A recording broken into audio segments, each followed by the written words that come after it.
Hello नमस्कार प्यारे साथियों, आप सभी का स्वागत है एक नई क्लास में। आज की क्लास बहुत ही मस्त होने वाली है।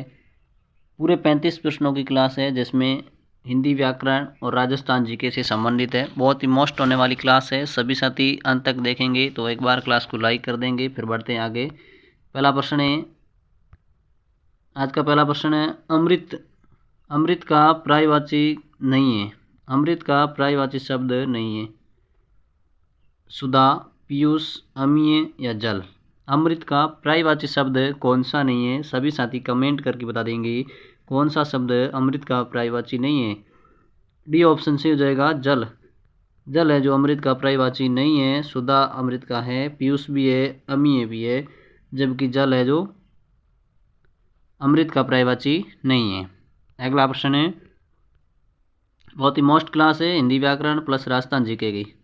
अगला प्रश्न है, कमल का पर्यायवाची शब्द नहीं है। कमल का पर्यायवाची शब्द सरोज, पुष्प, पंकज या बुज। कमल का पर्यायवाची शब्द, कमल का पर्यायवाची शब्द नहीं है। कमल का पर्यायवाची शब्द नहीं है। सरोज कमल का है, पंकज भी है, अम्बुज भी है, जबकि पुष्प है जो कमल का पर्यायवाची नहीं है। बी ऑप्शन राइट हो जाएगा, पुष्प अलग है। अगला प्रश्न, ईमानदार शब्द का विलोम शब्द क्या है? ईमानदार का विलोम शब्द, ईमानदार का विलोम शब्द क्या होगा? नेक, सज्जन, बेईमान या होशियार। ईमानदार का विलोम शब्द हो जाएगा बेईमान। विलोम शब्द का मतलब उल्टा। विलोम शब्द का मतलब होता है उल्टा। ईमानदार का उल्टा हो जाएगा बेईमान। सी ऑप्शन राइट है। अगला प्रश्न है, राजस्थान। आकाश का पर्यायवाची शब्द नहीं है। आकाश का पर्यायवाची शब्द, आकाश का पर्यायवाची शब्द नहीं है। अंबर आकाश का है, गगन भी आकाश का है, पावक नहीं है और आसमान भी आकाश का है, जबकि सी ऑप्शन हमारा सी हो जाएगा पावक। पावक है जो आकाश का पर्यायवाची नहीं है। पावक का पर्यायवाची शब्द हो जाएंगे, अग्नि का है, अग्नि, अनल, आग, अनल, आग। सी ऑप्शन सही है, पावक। पावक अग्नि का पर्यायवाची है। अगला प्रश्न, नयन शब्द की छिंदी विच्छेद क्या होगा? नयन शब्द की छिंदी विच्छेद क्या होगी? नयन शब्द की छिंदी विच्छेद क्या होगी? न प्लस अन, ने प्लस अन, नई प्लस अन या नय, नय प्लस न। नयन शब्द की छिंदी विच्छेद क्या होगी?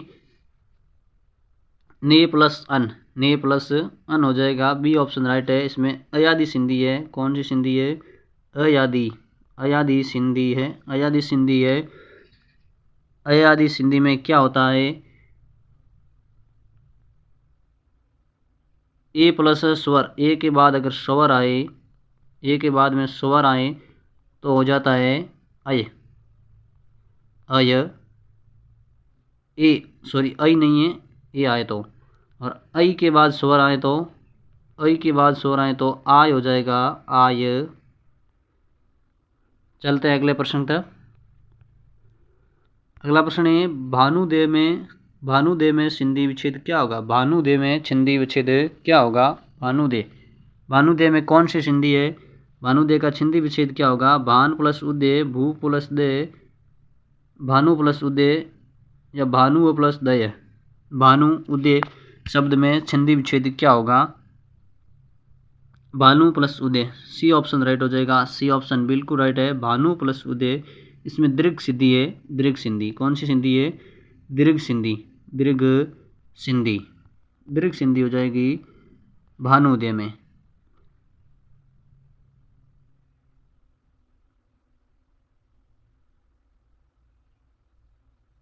भानुदय में दीर्घ संधि है। अ प्लस अ आ कुछ भी आए तो हो जाए बड़ा आ हो जाता है। उसी प्रकार ऊ और ऊ बड़ा ऊ हो जाएगा। ऊ प्लस ऊ बड़ा ऊ।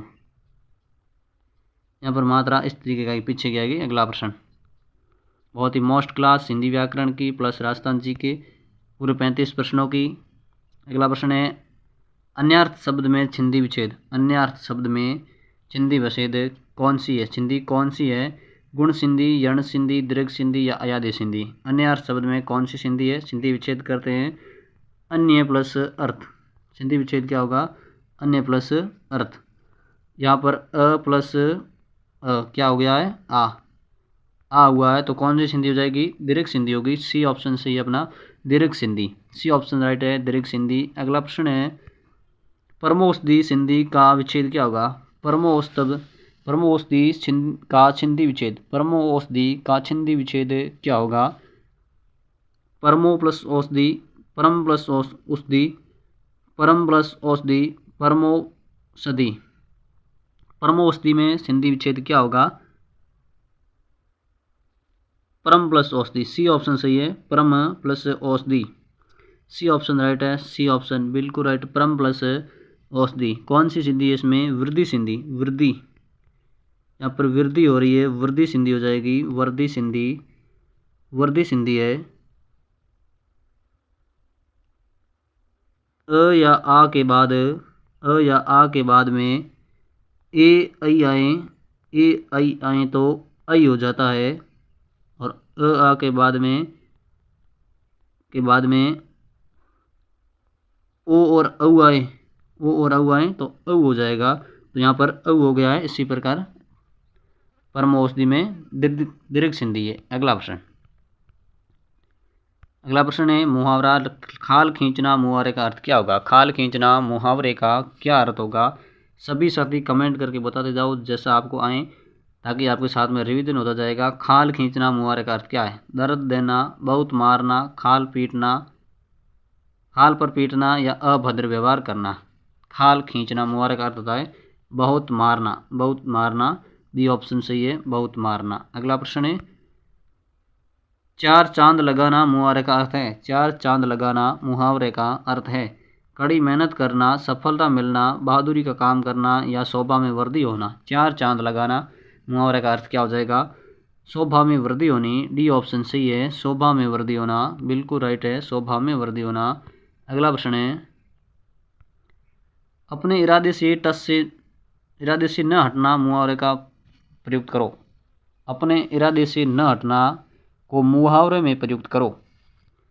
टक्कर लेना, टस से मस न होना, ठिकारा फोड़ना या डंका बजाना। अपने इरादे से न हटना मुहावरे का प्रयुक्त हो जाएगा टस से मस न होना। टस से मस न होना मुहावरा है, टस से मस न होना मुहावरे का अर्थ होता है अपने इरादे से न हटना, टस से मस न होना। अगला प्रश्न है, अटल शब्द में उपसर्ग कौन सा है। अटल शब्द में उपसर्ग कौन सा है, अटल, अटल शब्द में उपसर्ग कौन सा हो जाएगा, अ उपसर्ग है, अ उपसर्ग। ऑप्शन ए राइट हो जाएगा, अ उपसर्ग है अटल में, अटल, अटल में अ उपसर्ग है। अगला प्रश्न है, हम सफ़र, हम सफ़र शब्द में उपसर्ग कौन सा है। हम सफ़र शब्द में कौन सा उपसर्ग है, कम, हम, दर या ब। ये सभी उपसर्ग है, इनमें से हम सफ़र में कौन सा उपसर्ग है, हम। बी ऑप्शन से हो जाएगा, हम उपसर्ग है, हम सफ़र में हम उपसर्ग है, हम। अगला प्रश्न है, सेठानी, सेठानी शब्द में कौन सा प्रत्यय है। सेठानी शब्द में कौन सा प्रत्यय है, उपसर्ग है जो शब्द के आगे लगते हैं, जबकि प्रत्यय है जो शब्द के पीछे लगते हैं। प्रत्यय शब्द के अंत में लगते हैं। सेठानी शब्द में कौन सा प्रत्यय है, सेठ। शब्द क्या है, सेठ। इसमें कौन सा प्रत्यय लगा है, आनी, आनी, आनी प्रत्यय लगा है। डी ऑप्शन राइट हो जाएगा, आनी प्रत्यय है, डी ऑप्शन बिल्कुल राइट अपना, आनी प्रत्यय हो जाएगा, सेठानी।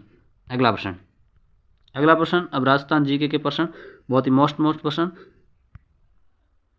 राजस्थान का लक्की मेला कौन सा मेला कहलाता है। राजस्थान का लक्की मेला कौन सा मेला कहलाता है। कैला देवी का मेला, तेजाजी का मेला, चामुंडा माता का मेला या शीतला माता का मेला। राजस्थान का लक्की मेला कौन सा मेला कहलाता है, कैला देवी का मेला। डी ऑप्शन राइट है, कैला देवी का मेला जो राजस्थान का लक्की मेला कहलाता है। कैला देवी का मेला कहाँ लगता है, करौली, करौली कहाँ लगता है, करौली में।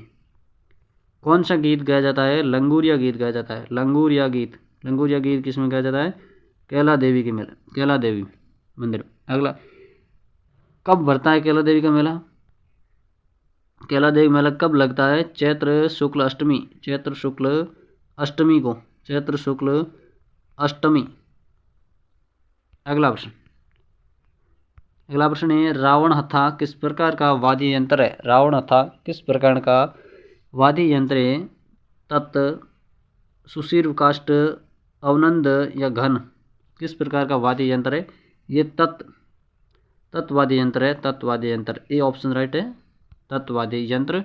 अगला प्रश्न बहुत ही मोस्ट क्लास, अंत तक देखेंगे सभी साथी। एक बार क्लास को लाइक, जो चैनल पर नए हैं वो चैनल को सब्सक्राइब कर देंगे। आपको इस तरह की बहुत बहुत मोस्ट क्लास आगे भी मिलती रहेगी। अगला प्रश्न है राठौड़ शासक जो 58 युद्धों का नायक और 58 परगनों का स्वामी के रूप में प्रतिष्ठित माना जाता है। 58 युद्धों का नायक व 58 परगनों का स्वामी किसे माना जाता है? राव मालदेव, राव चंद्रसेन, मान सिंह, जोध सिंह। किसे माना जाता है? राव मालदेव। राव मालदेव सही है, ए ऑप्शन बिल्कुल राइट है, राव मालदेव। राव मालदेव को हसमत वाला राजा कहा जाता है, हसमत वाला राजा, हसमत वाला राजा कहा जाता है राव मालदेव को, हसमत वाला राजा। अगला प्रश्न बहुत मोस्ट प्रश्न। अगला प्रश्न रूठी रानी के नाम से इतिहास में प्रसिद्ध है। रूठी रानी के नाम से प्रसिद्ध कौन है? इतिहास में कौन प्रसिद्ध है? रूठी रानी पद्मावती, कर्मावती या उमादे? रूठी रानी के नाम से कौन प्रसिद्ध है? उमादे। सी ऑप्शन बिल्कुल राइट है, उमादे रूठी रानी के नाम से प्रसिद्ध है। उमादे किसकी पुत्री थी? लूणकरण भाटी की पुत्री थी। लूणकरण भाटी की पुत्री थी, जैसलमेर के शासक थे उसकी। अगला प्रश्न है डूंगर जी व ज्वार जी किस जिले से थे? किस जिले के थे? डूंगर जी व ज्वार जी किस जिले के थे? जयपुर के थे, जोधपुर के, सीकर के या अजमेर के? डूंगर जी व ज्वार जी किस जिले के थे? डूंगर जी ज्वार जी सीकर जिले के थे, सीकर जिले के थे। C option right. अगला प्रश्न बिजोलिया किसान आंदोलन के प्रणेता कौन थे? बिजोलिया किसान आंदोलन के प्रणेता कौन थे? राम नारायण चौधरी, विजय सिंह पथिक, माणिक्यलाल वर्मा या हरिभाऊ उपाध्याय? बिजोलिया किसान आंदोलन के प्रणेता कौन थे? विजय सिंह पथिक थे। बी ऑप्शन राइट हो जाएगा, विजय सिंह पथिक। अगला प्रश्न है वागड़ के गांधी किस जिले के रहने वाले थे? वागड़ के गांधी किस जिले के रहने वाले थे? वागड़ के गांधी किसे कहा जाता है? भोगीलाल पांड्या को कहा जाता है। भोगीलाल पांड्या को कहा जाता है वागड़ का गांधी। वो किस जिले के रहने वाले थे? डूंगरपुर के थे, डूंगरपुर। सी ऑप्शन बिल्कुल राइट है, डूंगरपुर के रहने वाले थे भोगीलाल पांड्या। अगला प्रश्न किले निर्माता सुमिलित कीजिए। किले व निर्माता को सुमिलित कीजिए। बयाना का किला के निर्माता कौन थे? राजा विजयपाल। आमेर के किला के थे राजा मान सिंह। तारागढ़ के किला के निर्माता थे अजय राज चौहान। नाहरगढ़ के किला के थे महाराजा स्वाई सिंह। इस तरीके से किले के निर्माता हो गए। अगला प्रश्न बहुत मोस्ट प्रश्न है गुप्तकालीन भ्रमर माता का मंदिर कहाँ है? गुप्तकालीन भ्रमर माता का मंदिर कहाँ है? छोजत में, छोटी सादड़ी में, पेरवा में या एरनपुरा में? गुप्तकालीन भ्रमर माता का मंदिर कहाँ है? छोटी सादड़ी। बी ऑप्शन राइट है, छोटी सादड़ी प्रतापगढ़ में कौन सी नदी पर है? जाखम नदी पर। जाखम नदी का यहाँ उद्गम स्थान है। जाखम नदी पर नहीं है, जाखम नदी का यहाँ से उद्गम स्थान है। छोटी सादड़ी से जाखम नदी ये जो निकलती है। अगला प्रश्न है उत्तरी भारत का पहला रावण मंदिर कहाँ स्थित है? उत्तरी भारत का पहला रावण मंदिर जोधपुर। ये ऑप्शन राइट है, जोधपुर में है उत्तरी भारत का मंदिर। उत्तरी भारत में पहला रावण मंदिर जोधपुर में है। ये ऑप्शन राइट। अगला प्रश्न बणी ठणी चित्रशैली कहाँ की है? बणी ठणी चित्रशैली कहाँ की प्रसिद्ध है? बणी ठणी किशनगढ़ शैली की, अलवर शैली की, जयपुर शैली की या जोधपुर शैली की? बणी ठणी शैली किस शैली की है?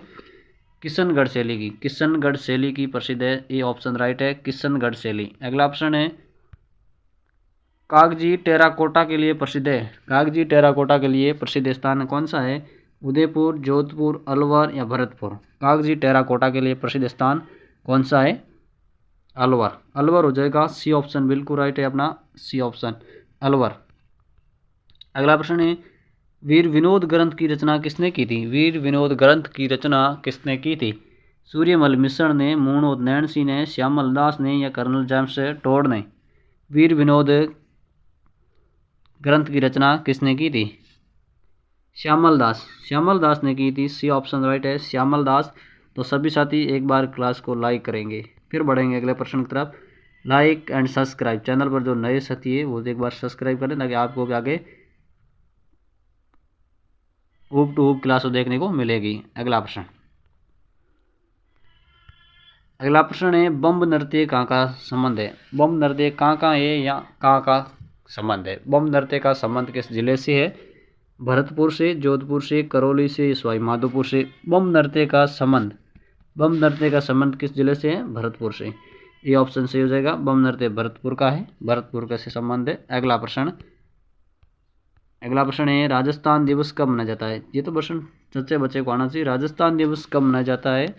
राजस्थान दिवस कब मनाया जाता है? 1 नवंबर को, 30 मार्च को, 22 मार्च को या 5 जून को? BSTC में इस तरीके के प्रश्न आ सकते हैं।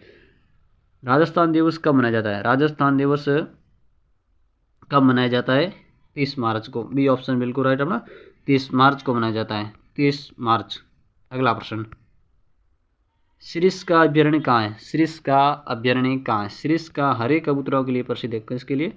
हरे कबूतरों के लिए प्रसिद्ध है, हरे कबूतरों के लिए प्रसिद्ध है सरिस्का, हरे कबूतरों के लिए प्रसिद्ध है। कहाँ स्थित है? अजमेर में, अलवर में या उदयपुर में? अलवर, सरिस्का अभ्यारण्य अलवर, सी ऑप्शन सही है सरिस्का अलवर, सरिस्का अलवर में है सरिस्का अभ्यारण्य अलवर। अगला प्रश्न बहुत ही मोस्ट प्रश्न, अगला प्रश्न है गीदड़ नृत्य किस अवसर पर किया जाता है? गीदड़ नृत्य किस अवसर पर किया जाता है? होली पर, गणगौर पर, विवाह पर या नवरात्रि पर? गीदड़ नृत्य किस अवसर पर किया जाता है? किस अवसर पर किया जाता है गीदड़ नृत्य? होली पर। ये ऑप्शन राइट है, होली पर किया जाता है गीदड़ नृत्य। अगला प्रश्न, अगला प्रश्न है राजस्थान का वो लोक देवता जिसने मोहम्मद गजनी से युद्ध किया था? राजस्थान का वो लोक देवता जिसने मोहम्मद गजनी से युद्ध किया था? बाबू जी, गोगा जी, संत पीपा जी या जसनाथ जी?